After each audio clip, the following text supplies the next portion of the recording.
Dans le métal, on a des solos. Oui, mais si on écoute un solo de guitare de Athéiste, ce qui va nous sauter aux oreilles, c'est qu'on est un peu loin de l'influence solo métal et qu'on est en fait plus proche de celle du jazz.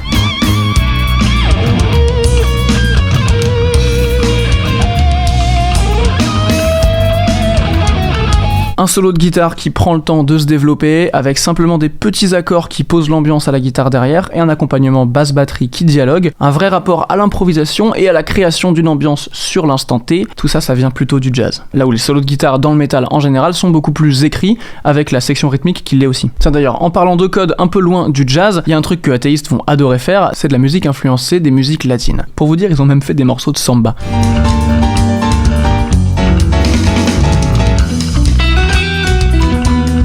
Donc la samba et la musique latine de manière générale, c'est un truc que le jazz a digéré pendant des décennies, à tel point que on a tout un pan du jazz qui s'appelle le Latin jazz, donc le jazz latin, qui est inséparable de l'histoire du genre. Athéistes, ils en sont assez fans aussi. Donc ils sont fans de jazz de base, très fans de jazz fusion, avec des trucs un peu ambiance, spirituelle et progressive, et très fans de jazz latin. Bref, des influences plurielles pour proposer cette musique si typique à la fin des années 80 et au début des années 90.